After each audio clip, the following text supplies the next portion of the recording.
Hey, this is Martin Kemp from Spandau Ballet, and you're listening to Beat and Eat. Live from the virtual lounge in cyberspace, it's Beats and Eats. A happy hour for the mind, featuring the best in conversation and pop culture. Food, music, movies, comedy, you name it. And you'll never know who'll be dropping by to pay us a visit. And what would a show be without a host? Hey, we've got two, KYRIE and Nick Gelso. Nick, in preparation to talk with John Parr, I went back and I watched St. Elmo's Fire yesterday. And I got to tell you. Never saw it. I know. What? Wait a minute. I think you told me that once before, that you'd never seen St. Elmo's Fire. Yeah, and I was really surprised by that. It is a classic 80s movie. It is classic, and I've never sat down and watched it. And I think this is probably one of the first guest requests I've ever made. And before I even hit send on the email, you were tweeting John Parr. And, of course, John Parr, known for the theme for St. Elmo's Fire. But as you know, Ty, there's a lot more to that song than just the movie soundtrack. Well, exactly. And it wasn't written about the movie. It was written about Rick Hansen, a gentleman, actually at the time he was very young, Canadian, who was thrown from a pickup, paralyzed, and he decided he was going to get in his wheelchair, go across country, and raise money for charity. And he did that, and that's who the song is about. That's the inspiration for St. Elmo's Fire. Well, of course, we'll hear more about it when we get John on the line, but it is a classic song. I don't care where you are. It comes on the radio. And of course, it comes on the radio all the time on 80s on 8. Mm-hmm. And when it comes on, Nick, it gets cranked up. It does. It does. It's like, it's one of those songs you get caught singing with it blasting. You know, you're cruising in your car and you got your sunroof open, your windows open, and you're well, maybe it's just me. But I'm doing a concert, you know? No, exactly. Because it's a huge anthem, right? The 80s known for their big, big anthems. And St. Elmo's Fire, no different. It's got that big sound. So produced. But I think it sounds as fresh as the day it was recorded way back in 1985. And Nick, I'm so happy we're getting John Parr on the show because there's so much more to his story besides St. Elmo's Fire. And sometimes I think that is all that he's known for. And this man is a veteran of rock and roll. He gives to charity. He's worked on so many other albums and has been influential in so many other artists' lives. And he's got a great story to tell. And that's why we want him on the show. Let's go right to John Parr as he's now entering the lounge. Don't touch that dial. Nick and Ty will be right back with more Beats and Eats.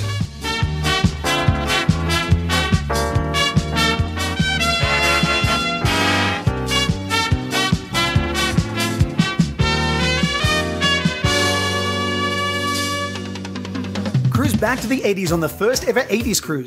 That's right, 7 days in the most radical party to ever hit the high seas, with a totally awesome lineup of artists that define the sound of the decade. Join Huey Lewis and the News, Richard Marx, Starship, Kool and the Gang, A Flock of Seagulls, Modern English, Naked Eyes, Tiffany, Wang Chung, and Jessie's Girl, the ultimate 80s party band, and the original MTV VJs, Nina Blackwood, Mark Goodman, and Alan Hunter. As we cruise to exotic ports of call like Grand Turk, San Juan, St. Thomas, and the private island of Half Moon Cay, we're going all out by building an 80s video game arcade with Donkey Kong, Mario Brothers, and of course Pac-Man, showing movies like Ferris Bueller and Pretty in Pink, and there'll even be a VJ contest. Don't forget to pack your best 80s looks because we're having a prom night, a movie costume party, pajama party, and neon beach party. You can't miss this. Sailing from February 28th through March 6, 2016 for the most gnarly vacation ever. For more information, log on to the80scruise.com or call 844-384-8080. Hey, John, how you doing? KYRIE, Nick Gelso, Beats and Eats. Well, my pleasure. No, very, very good to have you and to hear your voice. And so what are you up to now? I know you've been touring with... Yeah, been doing shows in Europe with Bonnie Tyler and yeah, it's been a pretty busy time.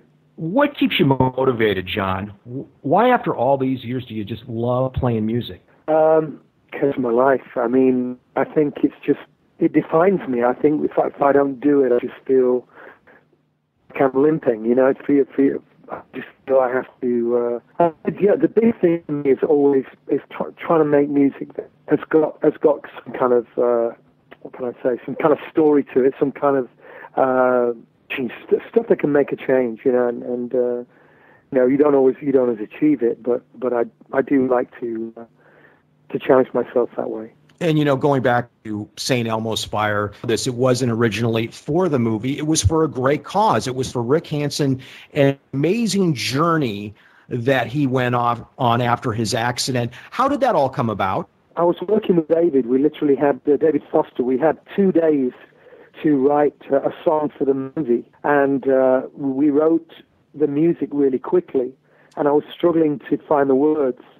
And he showed me a video of Rick. Rick had just set out on the Man in Motion tour about a month earlier, and had come to the studio just for me being there. And I was so moved by this video and what he was trying to achieve. And of course, he had no money and no media attention at all. Had $400 at the time, and he was trying to go around the world. And so I said to Dave, we could have somehow, make this song for him, but kind of get it past the film company so they don't know it's Rick's song. So so when I talk about, all he needs these pair of wheels, the movie company think it's Demi Moore's Jeep. And for once in his life, a man has his time. They think it's when Emilio Estevez gets the girl, when really every line is about Rick. And it's a bit of a problem because we never knew if he was going to make it. And of course, the song tracks the whole thing 2 years before it happened. Fortunately, it all came true. And it's had such a great, long impact on people. I'm 36, so I'm a child of the 80s, but I'm really 90s boy. And I can listen to that song on repeat over. It's on every power tape that we had in high school. Wow. I still have it on in my Spotify playlist. It's still going strong, and it's made a huge impact on my life. As a matter of fact, John, I got to tell you, I emailed Ty, or my co-host here, and said, he's always saying, who do you want as a guest? Who do you want as a guest? I emailed him. I said, I think John Parr. Within seconds, he tweeted you. Right, Ty? That's right. Short. That's right. Got in touch with Richard, and he made this possible. So, John, this is really a big thrill. Well, thank you. Made my day. Well, you're making ours. But John, it is, it's like you say, with St. Elmo's Fire, that was really the trigger for me. And it was, realizing that music, I think, touch people, but also if it can, if it can do some good as well, that's a real bonus. Well, here's. I'm sorry, Ty. Here's impact too, John. Ty, right before we come on, we were doing our intro, and he asked me what kind of impact St. Elmo's Fire, the movie, had on my life. Ty, what did I say? He said he hadn't seen the movie. I never watched the movie, John. Your song had more of an impact than that movie did. So, man, you've made a difference. Great stuff. I'm so glad you're here. And truthfully, I've never seen St. Elmo's Fire, the movie. Well, it was difficult for me. I'm from the north of England. I'd only been in America for a few months, and so everything was new to me. I didn't even know the Brat Pack were. So I didn't know when we made the video, they were all on set. And of course, coming from England, they hadn't broke in England. So I didn't know who Demi Moore was or any of the boys, Rob Lowe. So when we were shooting the video, I thought they were just kind of kids on their first lap, Right. You didn't know the Brat Pack had already done like The Breakfast Club and had been veterans of other movies. Oh, but worse than that, when we were shooting the video, I felt that in the scenes I did with each of them, that they weren't giving me anything back. And to my eternal embarrassment, I made suggestions to them how they I think they're kids and it was their first time around. That's great. No, you, David Foster, had to know when you heard the finished product that this was going to be huge. You had to know. I did know it instantly. I don't very often, but I remember doing the vocal, going to the bathroom after on my knees and thanking God. I just knew. I knew given. And when I sang that vocal, I was Rick. I was the guy going up the mountain trying to turn those wheels, And I think, even if you don't know what the song is about, why they'll listen to it or why they feel better when they listen to it, I think because I was with that emotion and it's lived all these years, Do you and Rick have a bond because of that song? Yeah, definitely. In the day with telegrams, you're probably too. Well, you would remember telegrams, I guess. You know, Sure, but in the days of telegrams, got a telegram. I was back in England, and there was some Rick, and he used to wear Walkman on or any earphones in, and he used to say, "Well, I feel I can't go any further. I pull on the side of the road and I play the song, and I feel I can do another 20 miles." So it's that kind of, when people say things like that to you, you know, and you know that. Is that amazing? I mean, it's amazing. It's so special to me, yeah. You can put together a piece of music that has that kind of power. That really, to have a legacy, John, must just mean the world to you. It means the world to me. I do almost not take any credit. I do honestly believe that, you know, you can put your antenna up and, you know, if you're lucky, something comes in. And I just feel the stars were in alignment. I was blessed to be there at that moment in time. And, of course, you know, 30 years on, the Man in Motion Foundation, Rick Hansen Foundation, we raised over $250 million for spinal research. You know, and the song helped bring some light to that, you know. Right, and really the money raised, the help provided, that's really the important thing in the long run. Well, you've got kids now. IRVING is in Vancouver. We built IRVING. It's the world's leading research facility to spinal injury. And there are kids and adults coming out of that place, if they're lucky, with the same injury that Rick had, and they're coming out of a chair. They're coming on their feet. That's the change. You ever get tired of hearing the story of St. Elmo's Fire? Because let's be honest, John, you've done a lot of great work. When I was talking in the 80s, Naughty Naughty was such a huge song before then. And then I didn't know this. I also played another record that you did work on, which I loved, which was the Roger Daltrey solo album. Raging Moon. Yeah. Oh, my God, what a great track. Tell me about the inspiration behind that song. I love After the Fire. I love that song off that record, too. But Under a Raging Moon, we played that over and over again. Tell me about coming up with the words to that song. Well, I was writing with no money. We were broke, and I was writing with a girl called Julia Downs. She's a very talented writer, but fairly unknown. And believe it or not, we wrote it on the piano, which is a very big Pete Townsend type song. But it was written on the piano. She was playing the piano. I was singing. It just came again. It's one of those came out. I always was a huge admirer of the Who, and particularly Keith. I just thought he was such a maverick.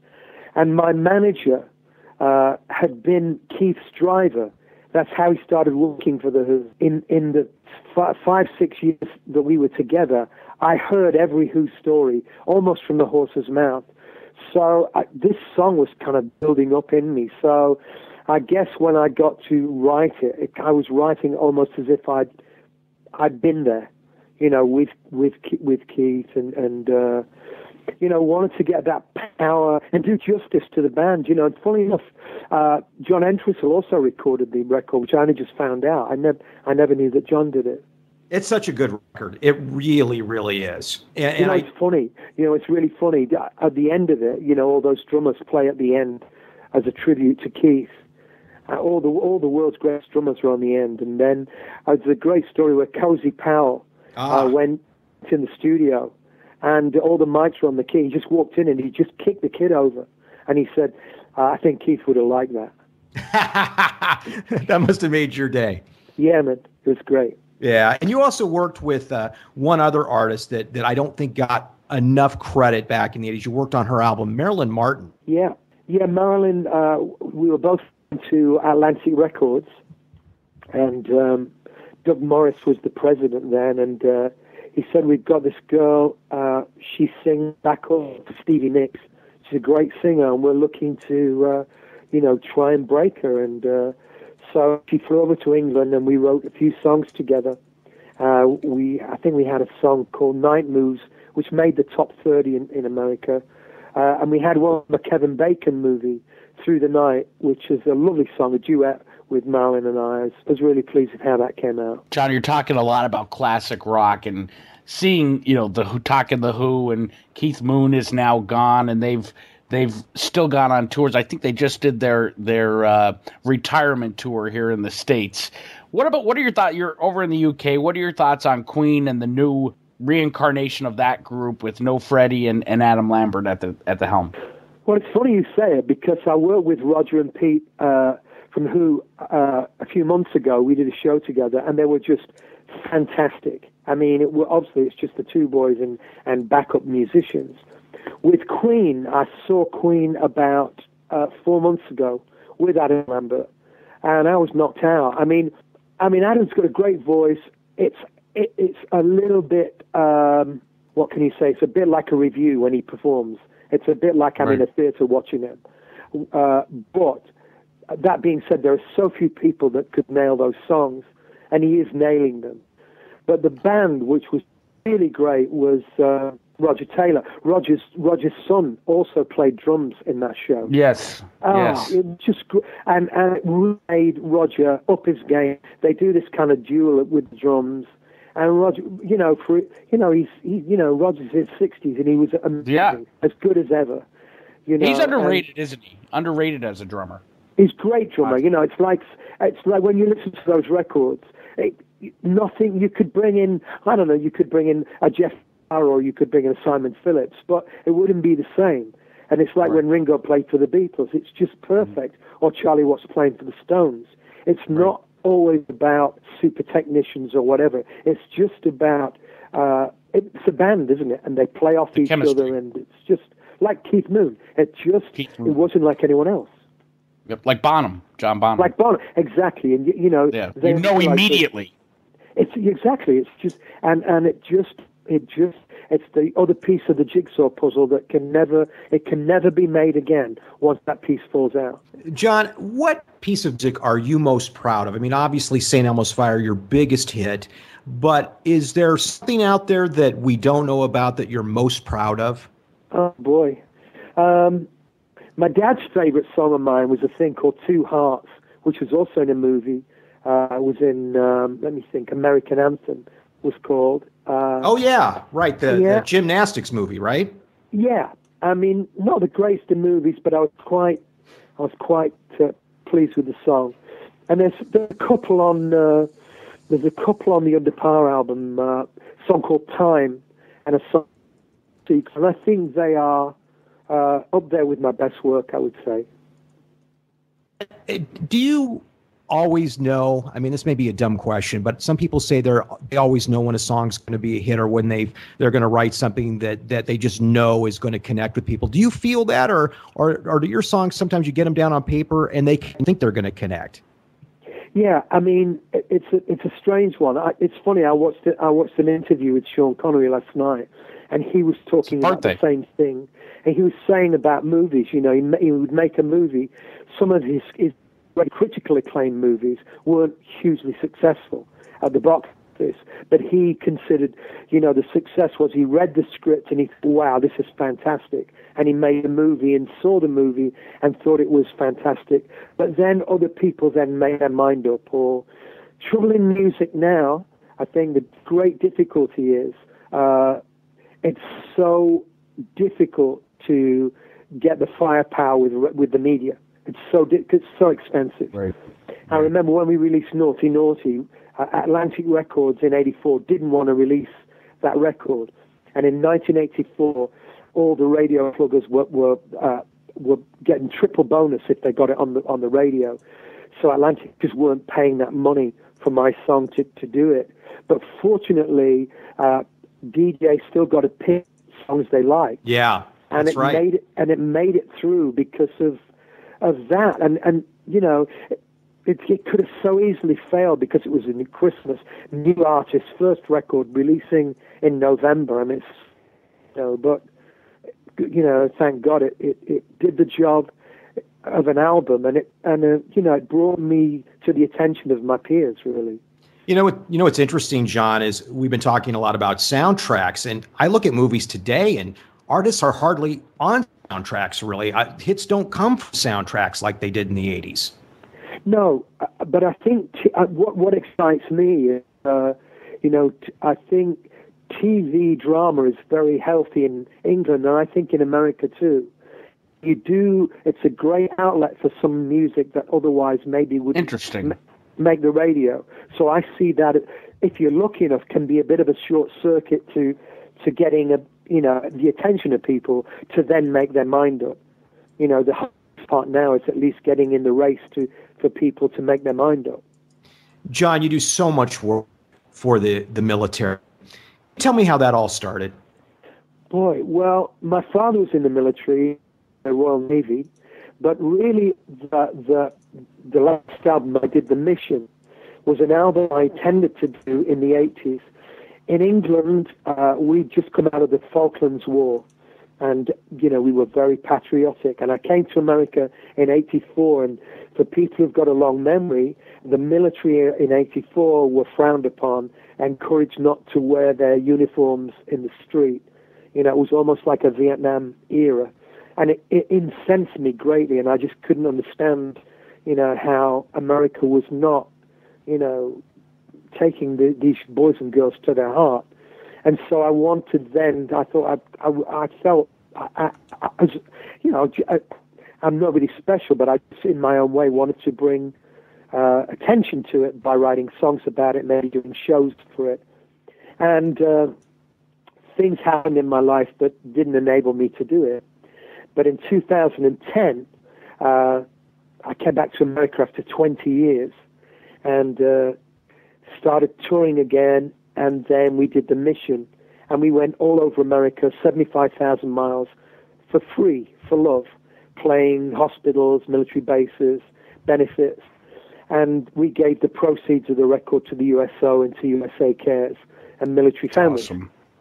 And it was my honor. And some of the people that I met on that have had the greatest impact on my life. So I often think you're giving, but you receive. It sounds corny, but the rewards I got were immeasurable. Wow. John, when you coming back? I'd love to come back. I'm ready. It's just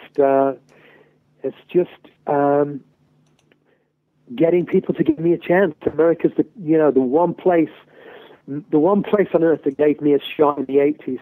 I tried for 15 years to get a record deal in England, came to America in 84, had Naughty Naughty go to number one on the rock charts, and then Elmo's, America opened their arms to me, so it's my second home.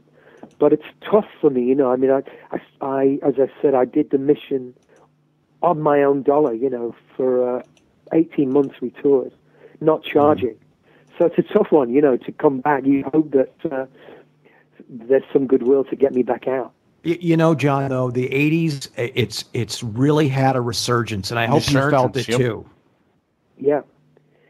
It's funny, the 80s. I see the 80s as kind of our 60s. Right. It's true. It's like, because if you look at pictures of the 80s, of fashion and the music of the 80s, it's kind of like what the 60s was. And it was a big shift, wasn't it? A lot of bad things, but a lot of larger than life, and a time that we'll never see again, I don't think, where everything exploded, didn't it? It was incredible. That's so true. It was also fun. It was also a fun time. It was, and it felt like it was never going to end, and things just got bigger and bigger, and because it did. But everything was almost new. I mean, I can remember my first album was on vinyl, and by the time of the second pressing, it was CD. So it had just changed. So I was blessed to be on vinyl. Then MTV began. So it was right at the very beginning of the research, the new way, if you like. And so that's why I say it was my 60s, really. Love the hair, John. Don't ever miss it. It's still the same. So it's ties. Yeah. Oh, no, wait a minute, John. You permed your hair, didn't you? I did then. Yeah, there are better products now. I'll tell you a funny story, and it's like, I knew my hair was bad in St. Elmo's Fire then. I knew it was too big. And what had happened was, I'd had my hair permed, and you know, it's kind of an unheard of thing now, perming your hair. But the worst thing you can do to a perm is backcomb it. And literally before that take in St. Elmo's, a lady backcombed my hair. And before I could say stop, I was out there doing it. And I'm haunted by that huge pompadour. It looked great, though, man. Looks great. It was, yeah, but it's pretty big. It's like it could hurt you. You know, if I nodded too near you, you could get a concussion. Oh, that's terrific. Fantastic. John, I got to tell you, this has been a real pleasure. It really has. Tremendous. And for me too. Thank you so much. Thank you so much. Have a wonderful evening. You too. Take care, John. Let's hope we get to meet. Yeah, I hope so. Get back to the States, man. Yes. God bless. Take care. God bless. Okay, Nick, I used to say this on all of our episodes. We still do. Still every episode. Okay, how cool was that? We just got off with John Parr, who's in the studio at this very moment recording. He took time to be on Beats and Eats, tell the story of St. Elmo's fire. Oh my God, the story about his hair. That is hilarious. But then said, you know, again, not to pump our own tires here, Ty, but he enjoyed himself. I mean, I could sense that he did. We didn't just talk about the movie, and we talked about the story behind the song, which really is even before the movie. So I'm telling you, Ty, it's one of those songs where you're having car concerts. Like you pull up at the stoplight and it's blaring and you're singing loud. There's a hot girl next to you. You look over and you're like, oh no, because you're embarrassed, you know, because it's one of those songs you got to sing. Right. There is definitely a story behind St. Elmo's Fire that a lot of people don't know. And I'm glad that we were able to get John to explain what really was the inspiration for St. Elmo's Fire. And it was a magical song. And I know it's kind of cheesy, it's kind of corny, but it's true. The song had magic to it. I got to tell you, I think that's a song that it has endured, it will endure. It's kind of timeless. It doesn't have that 80s, a lot, believe me, like you said, the 80s have had a resurgence. A lot of songs from the 80s are still relevant today. But that one, I don't think it'll ever not be relevant. Like, not putting it on the same level with New York, New York, but that song is timeless. It's 50 years old. And I think we'll be listening to St. Elmo's Fire years from now. Like I said, I saw the movie yesterday because I knew we were going to do this. And the soundtrack is incredible. The music is incredible. David Parr, well, my God, he is a master. And the combination he and John Parr put together a once-in-a-lifetime song, and it is. And so happy, Nick, that we were able to get him on the show. I'm still kind of scratching my head right now. I'm saying to myself, how did I pull that off? How did you pull that? Pat yourself on the back there. You deserve it. Pump those tires, baby. I don't mean to, but there were other stories he told in there, too, like writing Under a Raging Moon about Keith Moon, and he talked about Queen. He really is an encyclopedia of rock and roll. This is going to be one of those episodes that I will listen to again and again because I really, really did enjoy everything he had to say. I got the chills at certain moments. And talking soundtracks, Ty. Talking soundtracks. Should we bring in the orchestra? Let's do it.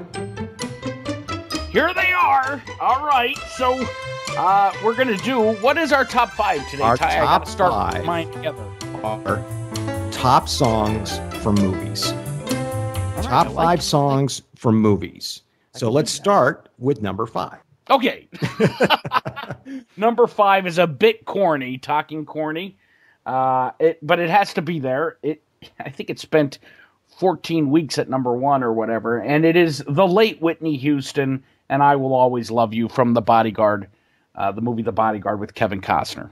My number 5. That didn't make my list. I'll Always Love You didn't make my list, but it's on my own. It's not on my playlist. Yeah. And the reason why is I got just so sick and tired of the song, to be quite honest. But what incredible pipes. And you couldn't go anywhere that summer without hearing that song. Everywhere. Oh, God. Yeah, everywhere.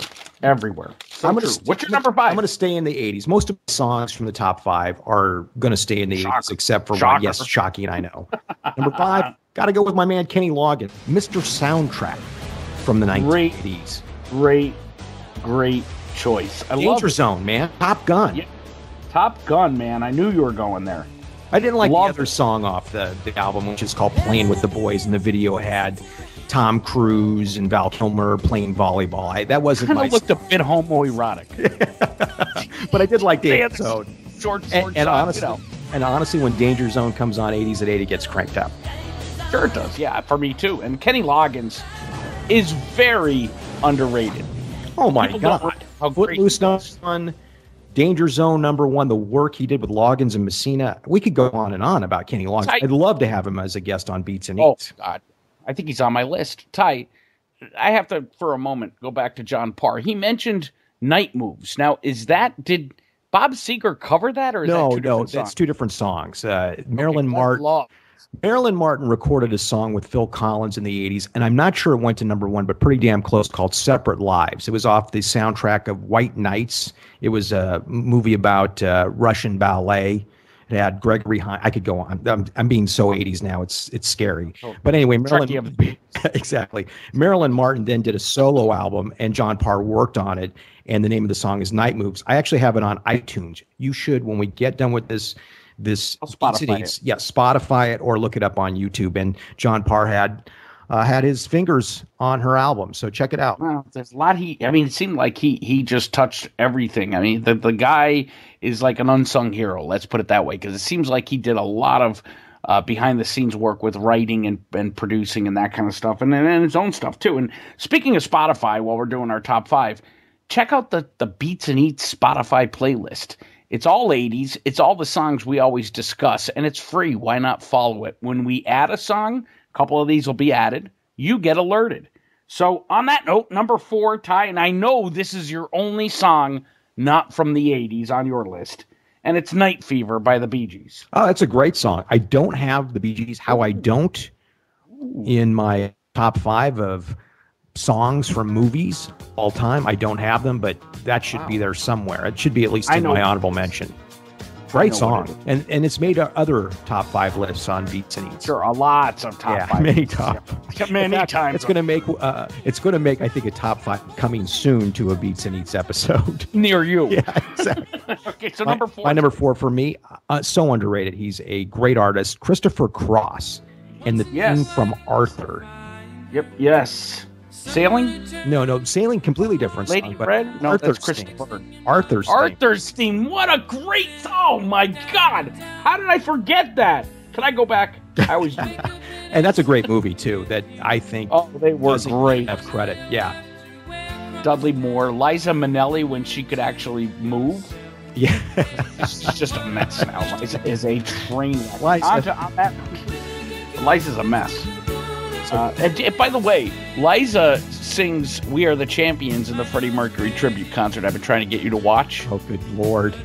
It is interesting. But what's more interesting, Ty, is Elizabeth Taylor absolutely smashed giving a 15-minute speech to the audience. That you've got to watch this tribute concert, because it's a lot of the artists you like, and they're not all. I mean, the opening act is all them doing their own songs, so it's good. Anyway, all right. Now that I put that plug in, and they're not even paying us. #3 for me, Ty. #3 is ironically St. Elmo's Fire, which is an emotion for all the reasons we said earlier in the show, and it's just timeless, Nick. Absolutely timeless. #3 for me has a Liza Minnelli connection. How gay are we today? Hollywood Montreux. Doesn't it just sing? Over the Rainbow. That's a great choice. But I'm kind of worried, Ty. 2 of your 5 have a Liza Minnelli connection. Well, of course, Judy Garland, right? Somewhere Over the Rainbow, 1939. So all of my songs, this is really weird. All of my songs are from the 80s except my #3, which is from 1939. And you completely blew me away with that, because I thought your non-80s song was going to be my #1. But I'm going to give you my #2 now, and you'll love it. It's Eye of the Tiger. Oh, you got to go with it, right? #1 song from that year, 1982, 6 weeks at #1. I think it very well could be the song that defines the 80s, because I think people think the decade of the 80s when they hear that song, so much so that CNN is using that song as their promo for the 80s coming out next summer. I saw what that did for Queen. Yeah, well, that's funny. of course, Survivor and Queen have a connection as well. They do. They do. Eye of the Tiger was originally planned for that opening montage for Rocky 3. We talk about, America turning its back on Queen. Queen turned its back on America, too. Who the fuck would have said no to Rocky 3? They didn't have the rights, but they said no. And then Jim Petrick and Frankie Sullivan got the phone call from Sylvester Stallone. Did them well. They thought it was a prank phone call. I love that story. They thought it was a prank phone call. By the way, in contact with Jim Petrick, he's the co-writer on that song. And I know we've had Frankie Sullivan on the show, but Jim Petrick has a whole other angle to writing that song. And I'm dying to get him on Beats and Eats. And he's written for such groups as the 38 Special. He's written for Sammy Hagar. So I'd love to have him on the show and talk about Eye of the Tiger. How appropriate. We're doing all these 80s shows. Yeah, totally. Your number 2? My number 2. We're getting boring here. St. Elmo's Fire. After all the reasons we stated earlier, the timeless song that was sung by John Parr and David Foster with incredible work on it too, and it just sounds as fresh as it did back in 1985, Nick. I can't say it enough. I agree with you. My number 1, and it's depressing, but it is my generation. It's the 90s, and it's Streets of Philadelphia by Bruce Springsteen. Oh my God, great song. By Bruce. And depressing. It's a depressing song, but it's great. It's meaningful. It worked perfectly with a depressing movie, but an impactful movie. That movie made such a difference with HIV, AIDS, and a lot of the, I guess, what misconceptions there were about AIDS at that time. Still remember Tom Hanks' speech from the Oscars there. Wow. Not a dry eye house. No. I mean, and I think that's when Tom Hanks really hit it as a serious actor. That movie did it. Yeah, I agree. And then he went on from that, and Forrest Gump and Apollo 13 and Castaway. And you could go on. Who would have thought? Would you pretty much Tom Hanks the Meryl Streep when it comes to men now? I don't know. I don't know, but who would have thought a bosom buddy would have gone on to this type fame? Well, look at George Clooney. Right? George Clooney was on Facts of Life. He was on Facts of Life, and he was on Emergency Room, not to be confused with ER, because he was on ER too. But he was on that old show in the very late 80s about an emergency room. He was an orderly, and that was the name of it, I think. But anyway, but I don't think that those shows, even on the Facts of Life, he didn't have a huge role. It wasn't quite so iconic, and he wasn't wearing a wig. So Tom Hanks as bosom buddies, I mean, anybody who was born post-1970 or pre-1982 remembers that either on reruns or live. Number 1, obvious for me, Nick. You might as well say I know what it is. Yeah, Eye of the Tiger. Exactly. I love that song. Now, having said that, I almost put Burning Heart in there at number 1 because that was from Rocky, and that was a number 2 record as well. And I'm dying to do an episode on Stallone's films of the 80s. Not to get sidetracked here, but really, he and Schwarzenegger, boy, did they define summertime in the 80s. They did. And they did. I mean, now I think it's a little dated. But, sure. Yeah, but they both did some great action movies. Amazing action movies. But they also did some good comedies, too. I mean, you had what do you call Danny DeVito with Arnold Schwarzenegger? What was that one? Twins, right? There were Twins 1 and Twins 2. Stallone with Estelle Getty. Stop. Yeah, I mean, come on. No. I'm not counting. But we really could do top 5 best and worst of Stallone and Schwarzenegger of the 80s and 90s. Worst movie, Over the Top. I just put that in Beats and Eats. That is the worst 80s Stallone movie of all time. Ever. The wrist wrestling movie. What the hell was he thinking? And you know what? That was like fashionable for a while to wrist wrestle. Oh my God. I just saw it on ESPN the other day again. No, come on. Stop. If there's ever a sport, and if you want to call it that doesn't lend itself to being taped or shown on television, it lasts like 3 seconds. Are you kidding me? And wasn't his son in that movie too? Yeah. It was really like his son is. Oh my God. Just awful. Absolutely awful. So awful. Anyway, Nick, this has been a lot of fun. We want to thank John Parr for coming on the show, Nick. And before we go, Queen for being mentioned 25 times in this episode, as usual. And for Liza Minnelli being Liza Minnelli. She got her plug in here. Well, hell, mentioned Liz Taylor, for Christ's sake.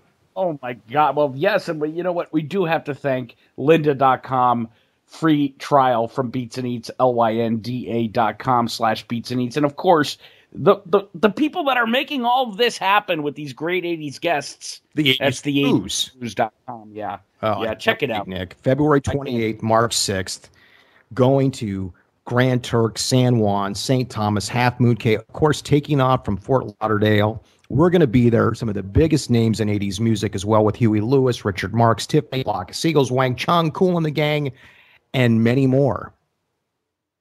I can't wait, Ty. And with that, I think we should close up the lounge. let's do it. Why do I sound like Archie Buncher? Let's close up the lounge. Archie Buncher? Buncher. Who's drinking? Scott! Stop pouring him. Cut off. Cut him off. Scott's coming on the cruise, by the way. No, we got to bring him on. All right, we're out of here. The virtual lounge is now closed. For Beats and Eats, I'm your bartender, Scott Mitchell. Until next week, stay cool.